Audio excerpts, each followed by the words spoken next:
Salve! Gostaria de compartilhar uma palavra hoje com vocês. Está em Colossenses capítulo 2, dos versículos 20 até o 23. E a palavra de Deus diz o seguinte: Se morrestes com Cristo para os rudimentos do mundo, porque, como se vivesses no mundo, vos sujeitais a ordenanças. Não manuseeis isto, não proves aquilo, não toques aquilo outro, segundo os preceitos e doutrinas dos homens. Pois que todas essas coisas com o uso se destroem. Tais coisas, com efeito, têm aparência de sabedoria, como culto de si mesmo, e de falsa humildade, de rigor ascético. Todavia não tem valor algum contra a sensualidade. Bom, imagine que você tem um carro que ande de 0 a 280 km por hora e você esteja morando numa região desconhecida e a distância da sua casa para o seu trabalho é de 20 km. Então, no primeiro dia você pega seu carro, vai para o trabalho e percebe que de quilômetro a quilômetro tem placas indicando que a velocidade permitida para o seu tipo de automóvel é de 80 km por hora. No segundo dia, você continua olhando as placas, mas você percebe que ali não passam animais. No terceiro dia, você percebe que ali não passam pessoas. No quarto dia, você percebe que ali só passam caminhões, esporadicamente, um ou outro de vez em quando, caminhões de carga. No quinto dia, você percebe que ali não tem radar. No sexto dia, você percebe que ali não tem radar, não tem policial rodoviário, não tem policial civil, não tem policial militar, ou seja, não tem fiscalização a não ser aquelas placas que você viu e percebeu no primeiro e segundo dia. Na segunda semana, você vai para o seu trabalho já a 100 km por hora, com mais tranquilidade. No segundo dia da segunda semana, você vai a 120, no terceiro você vai a 130, no quarto você vai a 140, no quinto você vai a 150, no sexto a 160 km por hora, estoura os dois pneus do seu carro, ele bate contra um barranco, te esmaga e você vai parar na UTI, em coma, vegetando. Ora, trazendo isso para a nossa vida pessoal. Digamos que quando você é pequeno, você ouve conselhos do tipo: não piche, não saia com pessoas desconhecidas, longe do seu alcance, de vínculo, não se envolva com muitas pessoas, sexualmente, principalmente, não roube. Você cresce com essas coisas na cabeça, mas quando você está sozinho, você vai se desligando delas e percebendo a realidade ao seu redor, como indivíduo. Então você vai crescendo, crescendo, crescendo e percebendo que ao seu redor, a partir de uma certa idade, já não tem mais aqueles avisos. Ou melhor, você já não os ouve mais. Você começa a olhar o mundo de uma maneira própria, de uma maneira individual. Então você vê que aquela galera que se envolve com aquilo que não era para você usar é mais interessante do que você sozinho. E eles têm a mesma idade que você, então você se envolve com eles. Então você sai e se envolve com pichações. Você se envolve com roubo. Você se envolve com várias garotas, com várias meninas, transa com todas elas. Vai em várias festas e usa todos os tipos de droga possível. Passado-se um ano, você vai descobrindo que alguma daquelas pessoas que você se envolveu já não conversam mais com você como conversavam antes. Se mudaram, saíram de perto de você, foram para outros lugares e você continua sendo o mesmo. Você vai convivendo com aquele monte de mulheres que você se envolveu e engravida uma delas, sem saber. Ela, por sair com poucas pessoas, descobre que o filho é seu, faz um teste de DNA e te prova isso.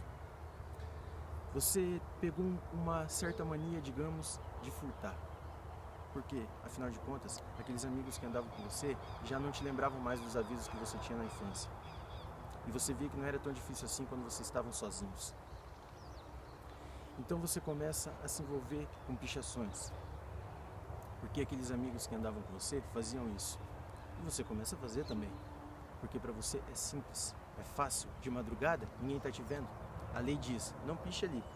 Mas ninguém está vendo você ali. É só você e a lata de madrugada. Só que Um certo dia, chega um oficial de justiça na sua casa, mostrando para você seu rosto numa câmera, cometendo o ato de pichação, somado com o rosto do mercado da esquina, cometendo o ato de furto. E aquela menina chega na sua casa com um teste de DNA. Ora, aquele cara do carro, que era você no começo, na metáfora, ele está lá, em coma induzido, e ele está despertando desse coma. Trazendo para a nossa vida real agora, com todos esses erros que a gente comete, a gente acaba entrando num coma profundo, porque agora a gente já não tem mais os nossos amigos, as ruas não são tão interessantes, as drogas já deterioraram o nosso corpo, a nossa alma, e nós não conseguimos mais levantar, não conseguimos mais achar espaço na sociedade, porque estamos mortos por dentro. Agora temos um filho para criar, não podemos mais ficar brincando de juventude, temos que trabalhar sério. E temos um vínculo eterno, não é só mais você, agora é você e outra alma para cuidar. Então, aquele cara do carro acorda do coma, sai do coma, e ele quer saber o porquê que o carro dele estourou o pneu. Se era um carro bom, se era um carro potente, se ele pagou caro. A estrada era lisa, não era um asfalto convencional. Era liso, mas não era um asfalto convencional. E os caminhões eram muito mais pesados do que o carro dele. Então ele descobre que aquela estrada era uma estrada própria, uma estrada nova que estava sendo feito teste para trânsito de caminhões e para veículos leves, um ou outro. Ele descobre que o pneu do carro dele não era compatível a certa velocidade, por isso do aviso daquela placa. Então o pneu do carro dele rompe por causa da compatibilidade com o asfalto. E os pneus do caminhão, que ele não percebeu, ele só percebeu o caminhão, também eram de outro material. Então agora, você, na sua vida particular, na minha vida particular, nós não temos mais a certeza de onde estamos e começamos a nos perguntar: por que não temos mais aqueles amigos? Por que não satisfaz mais aquelas mesmas coisas que a gente fazia? Como aquele cara daquele carro que está na UTI, ele sai dali procurando respostas. E ele descobre todas essas coisas. Que o carro dele e o pneu dele não era compatível para a estrada. E que a estrada não era compatível para a velocidade com que o carro dele estava andando. Então o que acontece? Nessa vida nossa pessoal, às vezes tem amigos que não são compatíveis com a gente.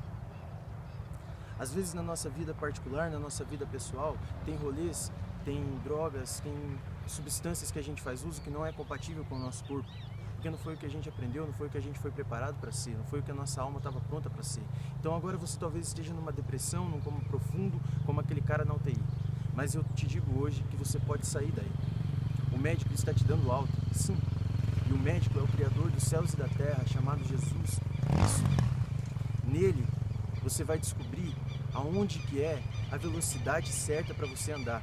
E não com avisos e regras que por um certo momento parecem ser uma sabedoria, como diz ali na palavra, mas com o tempo elas se desgastam e saem da nossa memória. Mas com uma esperança viva, uma esperança fixa, um entendimento correto. Agora aquele cara daquele carro, talvez por ser apaixonado por carro, quer um carro daquela velocidade, mas não andará mais numa via daquela.